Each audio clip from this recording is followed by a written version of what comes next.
नमस्कार दोस्तों, स्वागत है आपका हमारे YouTube चैनल में। आज की इस वीडियो में हम पुत्रदा एकादशी व्रत की कथा का पाठ करेंगे। तो आइए पाठ शुरू करते हैं।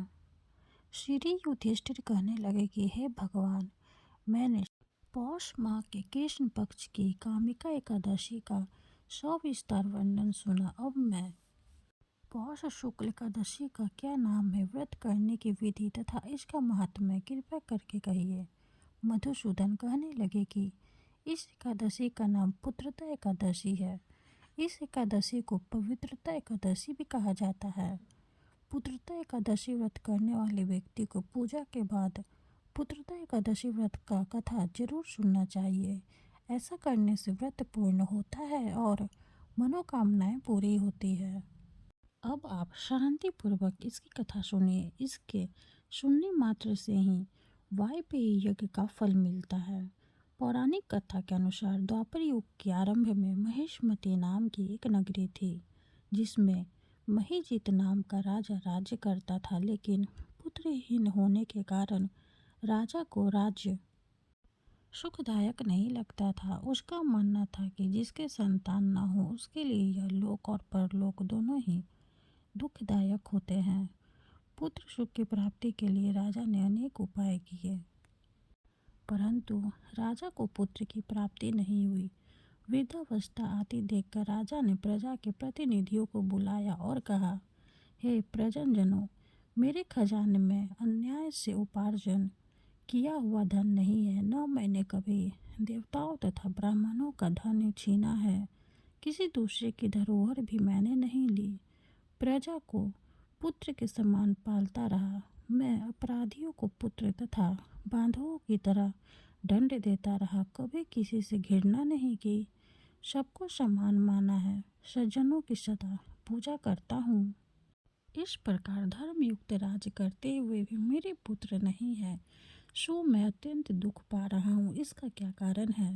राजा महिजीत कि इस बात को विचारने के लिए मंत्री तथा प्रजा के प्रतिनिधि वन को गए। वहाँ बड़े बड़े ऋषि मुनियों के दर्शन किए।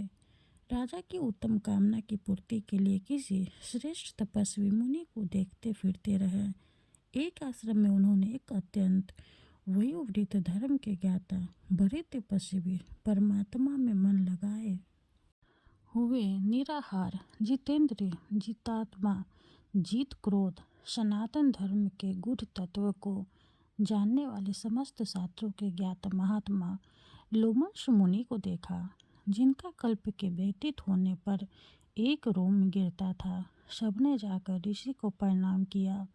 उन लोगों को देखकर मुनि ने पूछा कि आप लोग किस कारण से आए हैं। निस्संदेह मैं आप लोगों का हित करूंगा। मेरा जन्म केवल दूसरों के उपकार के लिए हुआ है, इसमें संदेह मत करो। लोमश ऋषि के ऐसे वचन सुनकर सब लोग बोले, हे महर्षि, आप अब हमारी बात जानने में ब्रह्मा से भी अधिक समर्थ हैं, अतः आप हमारे इस संदेह को दूर कीजिए। महिष्मती पूरी तरह धर्मात्मा राजा महिजीता प्रजा का पुत्र के समान पालन करता है, फिर भी वह पुत्रहीन होने के कारण दुखी है। उन लोगों ने आगे कहा कि हम लोग उसकी प्रजा हैं, अतः उसके दुख से हम भी दुखी हैं। आपके दर्शन से हमें पूर्ण विश्वास है कि हमारा यह संकट अवश्य दूर हो जाएगा, क्योंकि महान पुरुषों के दर्शन मात्र से ही कष्ट दूर हो जाते हैं। अब आप कृपा करके राजा के पुत्र होने का उपाय बताएं। यह वार्ता सुनकर ऋषि ने थोड़ी देर के लिए नेत्र बंद किए और राजा के पूर्व जन्म का वृत्तांत जानकर कहने लगे कि यह राजा पूर्व जन्म में एक निर्धन वैश्य था। निर्धन होने के कारण इसने कई बुरे कर्म किए। यह एक गांव से दूसरे गांव व्यापार करने जाया करता था। एक समय पौष मास के शुक्ल पक्ष की द्वादशी के दिन मध्याह्न के समय वह 2 दिन से भूखा प्यासा था। एक जलाशय पर जल पीने गया। उसी स्थान पर एक तत्काल की ब्याही हुई प्यासी गौ जल पी रही थी। राजा ने उस प्यासी गाय को जल पीते हुए हटा दिया और स्वयं जल पीने लगा। इसलिए राजा को यह दुख सहना पड़ा। एकादशी के दिन भूखा रहने से वह राजा हुआ और प्यासी गौ को जल पीते हुए हटाने के कारण पुत्र वियोग का दुख सहना पड़ रहा है। ऐसा सुनकर सब लोग कहने लगे कि हे ऋषि, शास्त्रों में पापों का प्रायश्चित भी लिखा है, अतः जिस प्रकार राजा का यह पाप नष्ट हो जाए, आप ऐसा उपाय बतलाए। लोमन मुनि कहने लगे कि पौष मास पक्ष की एकादशी को, जिसे पुत्रता एकादशी भी कहते हैं, तुम सब लोग व्रत करो और रात्रि को जागरण करो, तो इससे राजा का यह पूर्व जन्म का पाप अवश्य नष्ट हो जाएगा। साथ ही राजा को पुत्र की अवश्य प्राप्ति होगी। लोमन ऋषि के ऐसे वचन सुनकर मंत्रियों सहित सारी प्रजा नगर को वापस लौट आई और जब पौष मास एकादशी आई तो ऋषि के आज्ञा अनुसार सबने पुत्रता एकादशी का व्रत और जागरण किया। इसके पश्चात द्वादशी के दिन इसके पुण्य का फल राजा को दिया। उस पुण्य के प्रभाव से रानी ने गर्भ धारण किया और प्रसव काल समाप्त होने पर उसके एक बड़ा तेजस्वी पुत्र हुआ। इसलिए हे राजन, इस पौष मास एकादशी का नाम पुत्रता पड़ा। अतः संतान सुख की इच्छा हासिल करने वाले इस व्रत को अवश्य करें। इसके महात्म्य को सुनने से मनुष्य सब पापों से मुक्त हो जाता है और इस लोक के संतान सुख भोग कर परलोक में स्वर्ग को प्राप्त होता है। कथा समाप्त हुई। जय श्री हरि।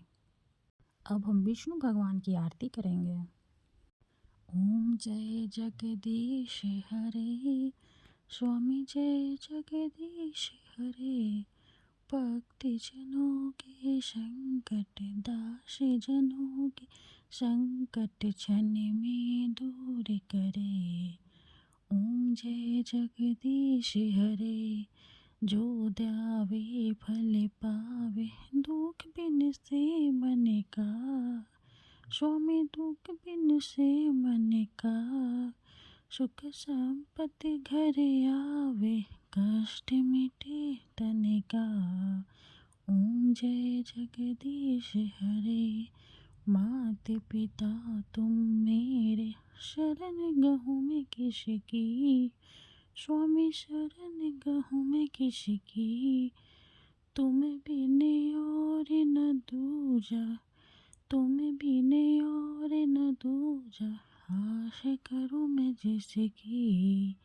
ओम जय जगदीश हरे, तुम पूर्ण परमात्मा, तुम अंतर्यामी, स्वामी तुम अंतर्यामी, पार ब्रह्म परमेश्वर, पार ब्रह्म परमेश्वर, तुम सबके स्वामी।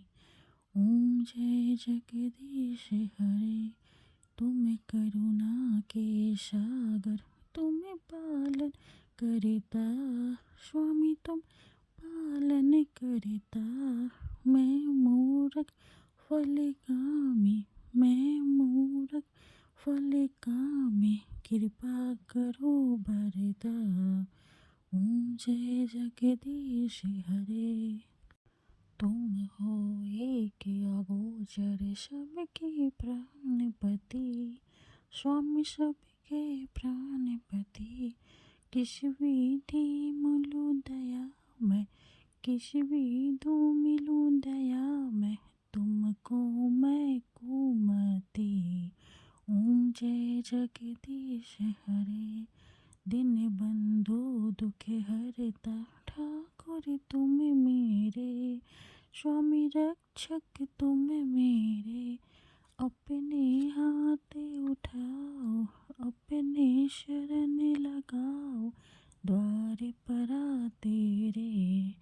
ओम जय जगदीश हरे, विषय विकार मिटाओ, पाप हरो देवा, स्वामी कष्ट हरो देवा, श्रद्धा भक्ति बढ़ाओ, श्रद्धा भक्ति बढ़ाओ, संतन की सेवा। ओम जय जगदीश हरे, ओम जय जगदीश हरे, स्वामी जय जगदीश हरे, भक्त जनों के संकट, दास जनों के संकट क्षण में दूर करे। ओम जय जगदीश हरे।